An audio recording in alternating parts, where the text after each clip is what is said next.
اللہ اللہ اللہ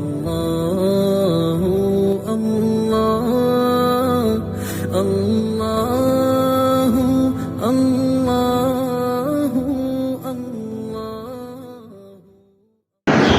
حدیث نمبر 124، بسم اللہ الرحمن الرحیم۔ عن ابی ہریرہ، ابو ہریرہ سے روایت ہے، فرماتے ہیں قلت میں نے عرض کی یا رسول اللہ مما خلق الخلق، مخلوق کس چیز سے پیدا کی گئی ہے؟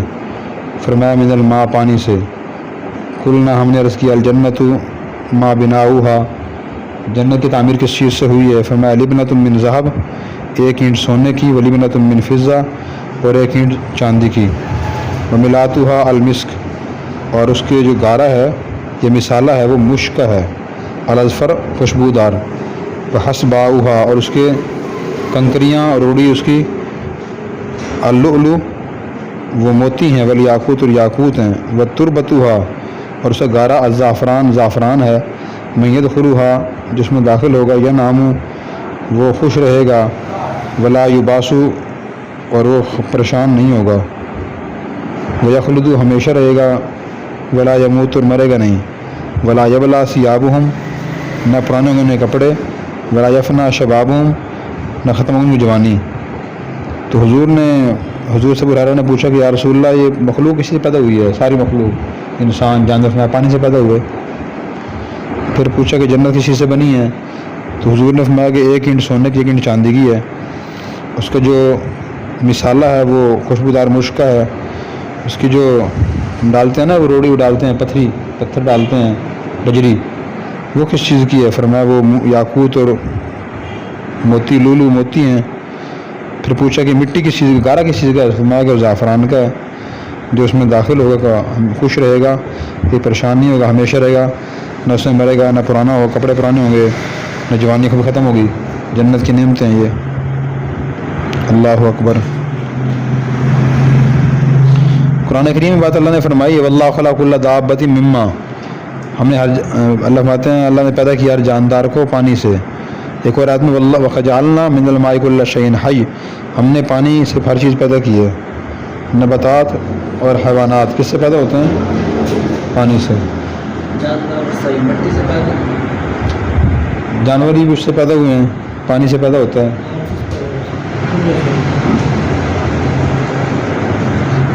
اہل جنت کے لیے حق تعالیٰ کی دائمی رضا۔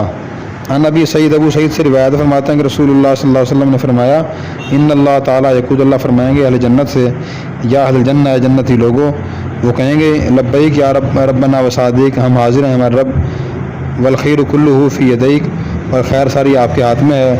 فیقول، اللہ فرمائیں گے حل رضیتم، کیا تم راضی ہو؟ فیقولون، وہ کہیں گے وما لنا اللہ لا نرضى، ہمیں کیا ہے کہ ہم راضی نہ ہوں یا ربی، اے میرے رب، وقد آتیتنا ما لم تؤتی احدا من خلقک، آپ نے ہمیں دے دی ہیں جو نہیں دی آپ نے کسی کو اپنی مخلوق میں سے۔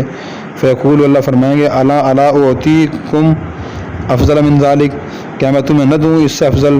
فیقولون، وہ لوگ کہیں گے یا ربی وای شیء افضل من ذلک، کون سی چیز افضل ہوگی اس سے؟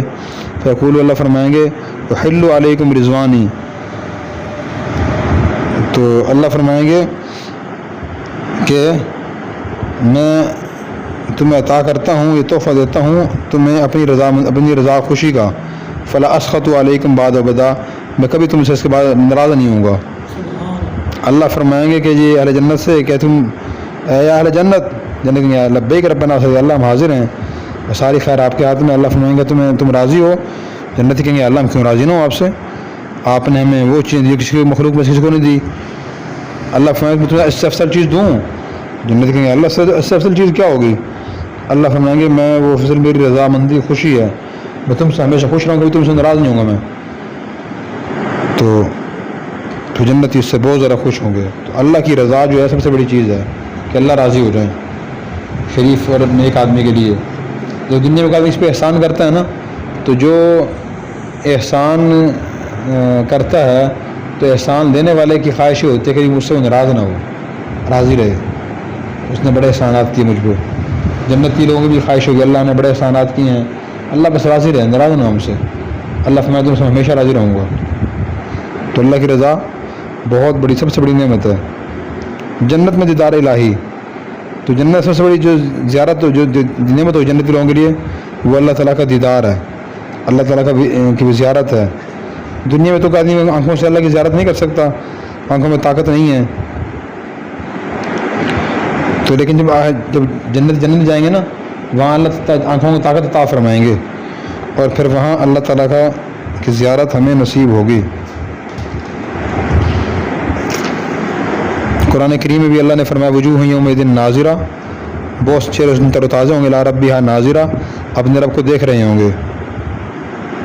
ٹھیک ہے جی، اور آگے حدیث دیکھیں 126، عن صہیب عن النبی صلی اللہ علیہ وسلم، اور صہیب سے روایت ہے، وہ حضور سے روایت کرتے ہیں، فما اذا دخل اہل الجنت الجنت، جو جنتی لوگ جنت میں داخل ہو جائیں گے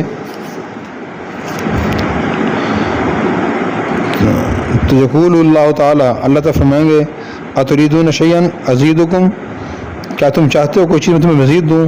فیقولون، کہیں گے الم تبیض وجوہنا، کیا آپ نے روشن نہیں کر دیا ہمارے چہرے؟